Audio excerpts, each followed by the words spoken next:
Bank Rakyat Indonesia atau BRI kembali menyalurkan kredit UMKM. Direktur Utama BRI Heri Gunardi menyebut total penyaluran kredit perseroan tumbuh 6% secara tahunan menjadi Rp1.416,6 triliun. PT Timah Tbk tengah melakukan langkah strategis dengan menjajaki pengembangan logam tanah jarang. Persero menyampaikan bahwa Presiden Prabowo Subianto sudah memberikan arahan tegas untuk fokus pada pengolahan logam tanah jarang.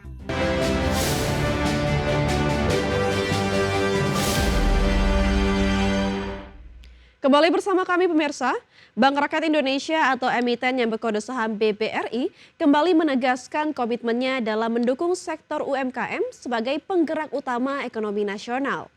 BRI menyalurkan lebih dari Rp1.000 triliun kredit UMKM hingga paruh pertama 2025.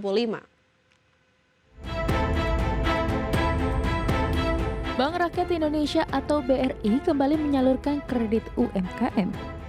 Direktur Utama BRI Heri Gunardi menyebut total penyaluran kredit perseroan tumbuh 6% secara tahunan menjadi Rp1.416,6 triliun.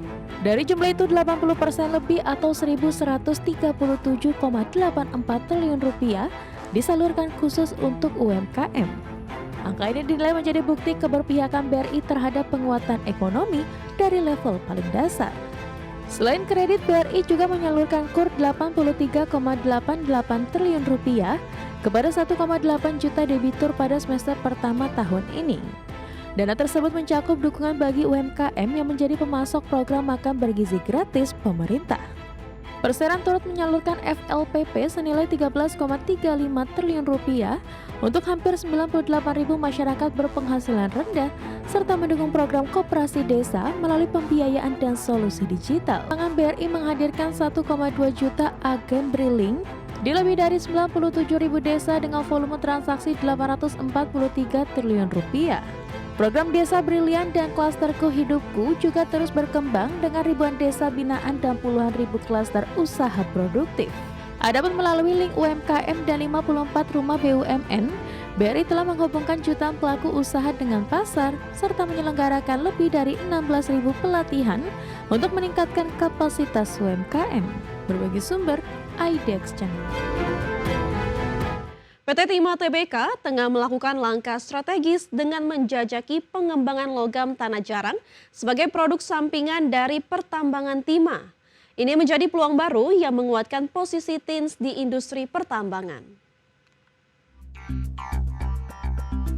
PT Timah Tbk tengah melakukan langkah strategis dengan menjajaki pengembangan logam tanah jarang. Persero menyampaikan bahwa Presiden Prabowo Subianto sudah memberikan arahan tegas untuk fokus pada pengolahan logam tanah jarang. Arahan yang disampaikan dalam surat terbatas dengan sejumlah menteri menegaskan pentingnya pengolahan sumber daya ini secara maksimal oleh Indonesia. TINS melihat potensi besar dalam logam tanah jarang yang bisa dimanfaatkan dari aktivitas pertambangan timah. Langkah ini berupa diversifikasi produk untuk mendukung keberlanjutan usaha serta memperbesar pendapatan perusahaan melalui pemanfaatan sumber daya strategis ini.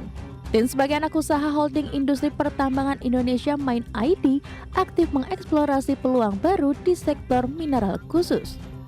Pengembangan logam tanah jarang diharapkan menjadi kontribusi penting dalam memperkuat daya saing pertambangan Indonesia di pasar global. Dengan dukungan arahan pemerintah dan penguatan internal, PT Timah berkomitmen memperluas portofolio produk dan meningkatkan nilai perusahaan melalui pengembangan logam tanah jarang. Langkah ini juga mendukung pengolahan sumber daya alam yang lebih optimal. Berbagai sumber, IDEX Channel. PT Metrodata Electronics Tbk, emiten di sektor teknologi informasi dan komunikasi, optimistis bisnis data dan kecerdasan buatan atau artificial intelligence akan memberikan kontribusi besar bagi pertumbuhan kinerjanya ke depan. PT Metrodata Electronics Tbk optimistis bisnis data dan AI akan memberikan kontribusi besar. Persero menyatakan bahwa perusahaan memproyeksikan bisnis data dan akal imitasi dapat tumbuh sekitar 50% sepanjang tahun 2025. Proyeksi ini didasari oleh pencapaian positif tahun sebelumnya di mana sektor bisnis digital tersebut tumbuh hingga 56% secara year on year. Kinerja positif di sektor bisnis data dan AI pada 2024 menjadi fondasi keyakinan MTDL untuk melanjutkan ekspansi dan pengembangan layanan. Perusahaan berencana menggenjot penetrasi pasar serta inovasi produk demi memperluas kontribusi pendapatan dari segmen teknologi mutakhir ini. Persera menegaskan inovasi teknologi dan kerjasama strategis dengan berbagai mitra menjadi kunci untuk mempertahankan laju pertumbuhan bisnis data dan AI.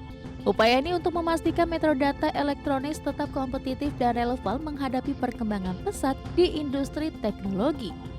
Metro Data Electronics membuktikan komitmennya dalam transformasi digital dengan memperkuat bisnis data dan AI sebagai andalan pertumbuhan. Optimisme tinggi tetap dijaga untuk mencapai target dan menghadirkan solusi teknologi terbaik di masa depan. Berbagai sumber, IDX Channel. PT Sentral Omega Resources Tbk tengah mendapatkan sorotan positif dari pasar saham menjelang rencana ekspansi ke sektor hilirisasi nikel. Jika terwujud, langkah ini diprediksi akan mendongkrak valuasi saham perusahaan secara signifikan. Kabar tentang perluasan bisnis DKFT ke pengolahan nikel semakin kuat. Rencana ini menjadi bagian dari strategi perusahaan untuk memperdalam nilai tambah dari sumber daya mineral dan mengkokoh kehadiran di industri pertambangan nasional dan global. Ekspansi ke hilirisasi nikel diyakini akan meningkatkan nilai perusahaan dan menarik minat investor. Pergerakan saham DKFT menunjukkan respon positif terhadap prospek jangka panjang yang lebih cerah akibat diversifikasi usaha ini. Pengembangan hilirisasi mineral termasuk nikel diyakini akan meningkatkan kapasitas produksi dan nilai output perusahaan. Hal ini sesuai dengan dorongan pemerintah untuk mendorong kemandirian dan nilai tambah sumber daya alam Indonesia melalui hilirisasi.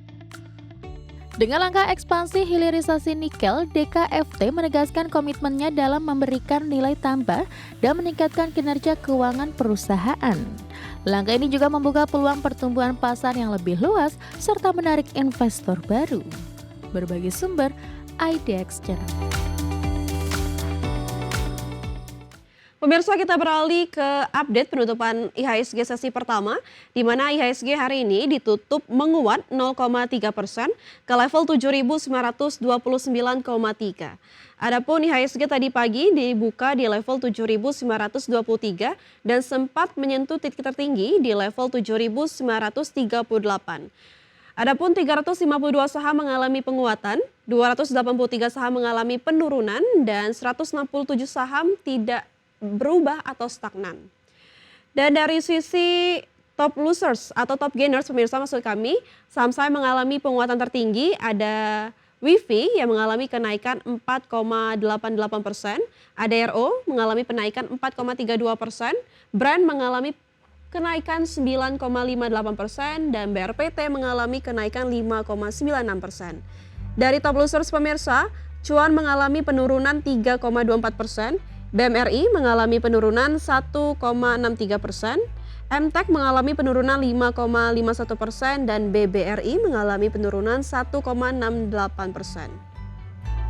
Dari pergerakan sektoral, pemirsa, ada industri dan barang baku yang sama-sama mengalami penguatan di 2,52% dan 1,53%, sementara keuangan mengalami penurunan di 0,54% dan konsumsi non-primer sama juga mengalami penurunan di 0,39%.